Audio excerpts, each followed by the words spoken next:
Hello everyone, and welcome back to our channel. Today we're diving into a story that has South Africa buzzing, the African continent talking, and social media trending. Former President Thabo Mbeki, a man often remembered for his quiet intellect and Pan-African vision, is back in the spotlight. African colonies, they imposed on them comprehensive agreements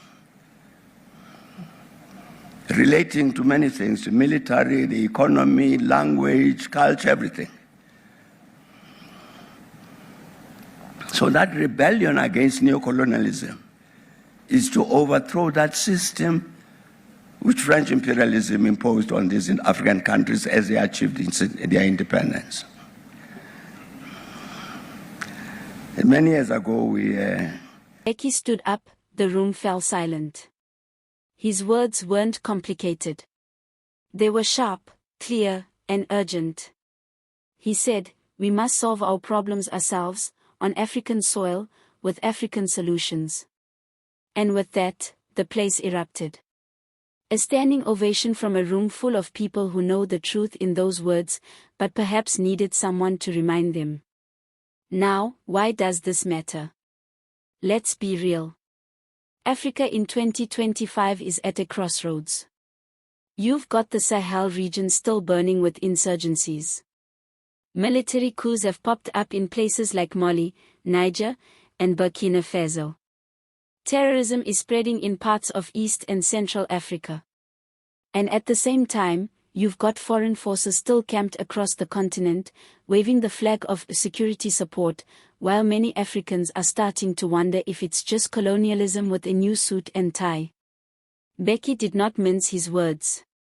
He openly criticized foreign military presence, calling it neo-colonial in disguise. And you know what?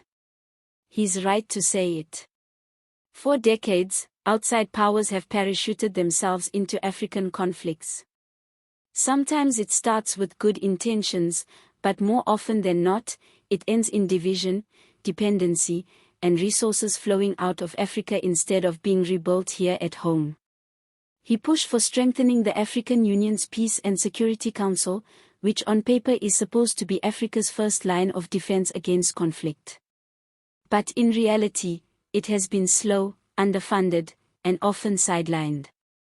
Mbeki basically told the continent, stop waiting for Washington, Paris, or London to solve your problems. Build your own muscle. One of the most interesting parts of his speech was his call for investment in peace education and youth involvement. He knows that more than 60% of Africa's population is under the age of 25.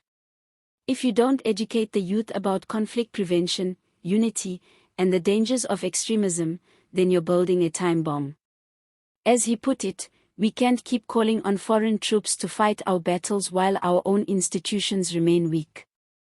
Now, you might think this is all very serious and high level. But let's put it in everyday language.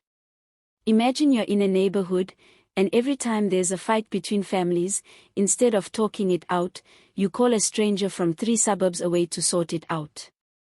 The stranger might stop the fight, but in return, he asks for your car keys, your fridge, and maybe your Wi-Fi password. Before you know it, he's not just settling disputes, he's running your house. That's exactly the danger Mbeki is warning Africa about. And of course, social media went wild. Hashtags like #ThaboMbeki, #AfricanPeace, and #SecurityDialogue2025 started trending on X, which some of us still call Twitter because old habits die hard. Some people were hailing him as the last true African statesman, while others were begging today's leaders to stop sleeping on his wisdom. South Africans, never shy to weigh in, had their own reactions. One user said, "We need Mbeki's voice in Parliament again." Another one wrote, "He speaks like a real Pan-Africanist. The youth must listen." Now, whether you agree or not, one thing is clear, people miss leaders who speak with conviction. But let's step back for a second and ask the hard questions. Can Africa really kick out foreign forces and take full control of its peace efforts? Because let's be honest. Building armies, funding early warning systems, training mediators, and investing in conflict resolution doesn't come cheap. Most African governments are already struggling with debt, unemployment, and service delivery failures. So, while Mbeki's call is noble, can it be done?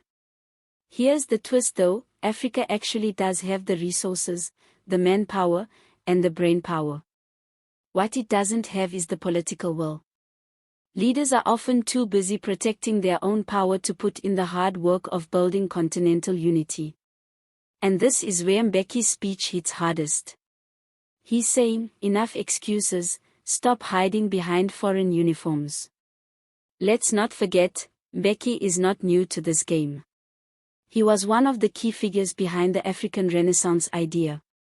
He's mediated conflicts from Sudan to Burundi. He knows the pain of war on African soil. And at his age, he has no ambition left except to leave behind a legacy of solutions. That's what makes his words cut deeper than the usual political slogans. Now, let's add a little humor here, because politics without humor is like pap without gravy. Imagine Mbeki calling out African leaders at the buffet table. He's like, you can't keep eating foreign aid chicken wings while refusing to cook your own peace stew. And the leaders just nod, mouths full, pretending they didn't hear him. That's the level of denial we're dealing with. But jokes aside, his message is serious. He even advocated for a continental early warning system to detect conflicts before they erupt.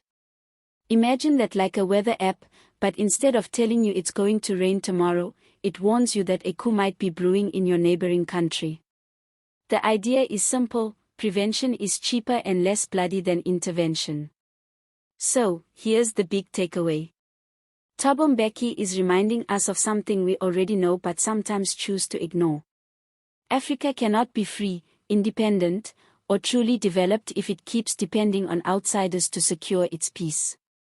Foreign soldiers don't come here for free. They come with contracts, interests, and long-term costs. And this brings us back to you, the viewers. Do you agree with Mbeki? Should Africa show foreign forces the door and finally stand on its own feet? Or do you think we still need them, at least for now, to keep things stable? Drop your thoughts in the comments below. If you enjoyed this breakdown, don't forget to hit that like button, subscribe to the channel, and share this video with someone who loves political debates as much as you do. Thabo Mbeki may no longer be in the presidency, but he's still proving that his voice carries weight, and maybe, just maybe, Africa is finally ready to listen. See you next time.